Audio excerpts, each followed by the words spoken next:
So, Doug, what is it that you want people to know?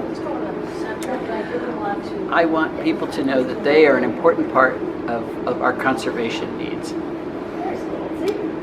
Particularly people who own land and have the ability to determine which plants they put in their landscape.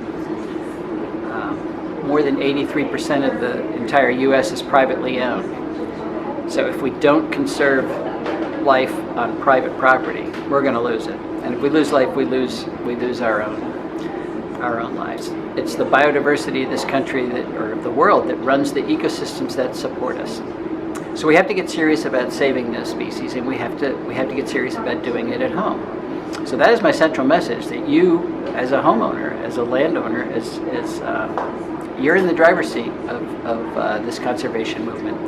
And the plants you choose to put on your property are the ones that are going to either succeed in contributing to local ecosystems, or if you put the wrong plants on your property, they will degrade local ecosystems. Can you tell us what biodiversity is and why it's important, how it works? Okay, there's lots of forms of biodiversity, but let's just say it's the number of species, it's the diversity of species of life on planet Earth.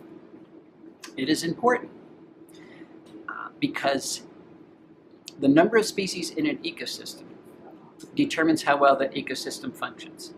As you increase the number of species in an ecosystem, the ecosystem functions better. In other words, it produces more ecosystem services that keep humans alive. And as we take species away from ecosystems, they perform worse and worse. And you can get to the point where you have ecosystem collapse, so they're not producing any of the ecosystem services we need. So we shouldn't call them ecosystem services, we should call them biodiversity services, because that might help people understand why we need other species around us. You make very profound arguments about the differences between native plants and non-native plants, and you even use the term biological pollution. I do. Can you tell us a little bit about what biological pollution is with non-native plants, for instance? Okay, non-native plants, they're not evil plants, but they are from someplace else, which means they have been brought here by us. And the problem with non-natives is that there's two problems. If they're invasive, they're displacing native plant communities. So you're taking what co-evolved with the animal life around us here and pushing it aside and replacing it with typically a plant from China, from Asia. Buckthorn and bush honeysuckle and burning bush, all of these major invasive plants are from Asia. And they have not been in this country, in this hemisphere, long enough for the insects that eat our plants to adapt to them. Now, why do we need insects? Because they are what transfers the energy from plants to other animals. So if you eliminate the insects, then you eliminate the birds that eat insects, which happens to be just about all the birds. That's just one of the taxa that rely on insects. But insects are crucial parts of all terrestrial ecosystems, all terrestrial food webs. E.O. Wilson says they're the little things that run the world. So we can't get rid of them, even though we try to every day by hiring our pesticide companies and everything else. And they depend on native plants that's where they get their food. So every time we replace a native plant with a non-native plant, we're reducing insect populations and then everything that depends on those insects. You tell a wonderful story about chickadees, and you talk about how many insects it takes to feed a chickadee family. Could you share that with us? Sure. Chickadees are the typical types of birds we would like to have in our yards. They're not afraid of us. They'll take food right out of your hand, so we don't call them avoider species. But they cannot reproduce in our yards if they don't have enough food. And it turns out the food they need are caterpillars. And if they're in a healthy environment, they will feed their young exclusively on caterpillars. Now, the chickadee is a tiny bird, 4 ounces, I think it is. That's worth, or 3 ounces. That's worth 4 pennies of bird. Tiny bird. Yet, in order to raise 1 clutch of young, they need 6,000 to 9,000 caterpillars to bring that clutch to the point where they fledge from the nest. Now, after they fledge from the nest, the parents continue to feed those birds, those young ones, for another 30 days. So the 6,000 to 9,000 caterpillars is just the first 16 days of their life. Who knows how many it takes to bring them through to the point where they're independent. So the point here is that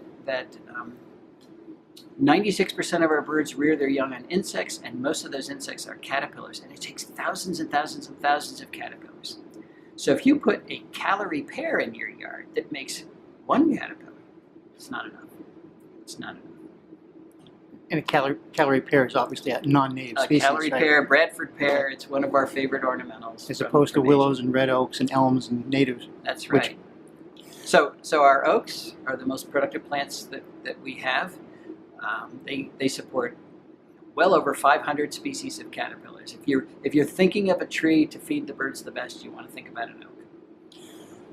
One last question, and people often wonder what can they do, and we hear E.O. Wilson talk about half earth. Exactly. And you help people understand how they can contribute with their yards. Could you tell us a little bit about that? Yeah. Well, I'm glad you brought up half earth. E.O. Wilson says, in order for us to continue happily on this planet, we need to preserve ecosystem function on half of planet Earth. And then he supports that with lots of scientific data. The problem with that is we are already using half of the Earth for agricultural purposes.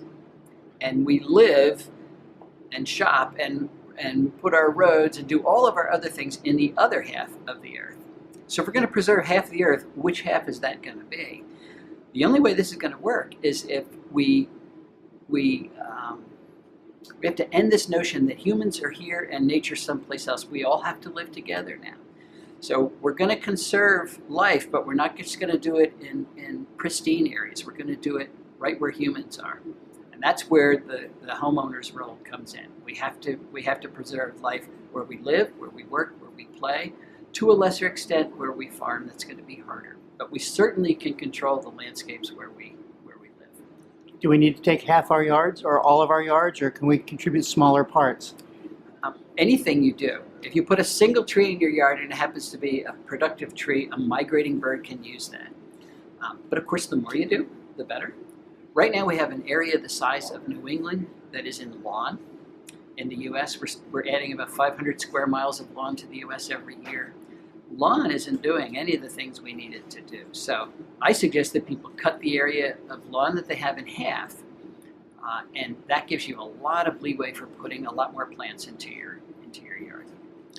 Thank you, Doug. That was almost 8 minutes, and it was perfect.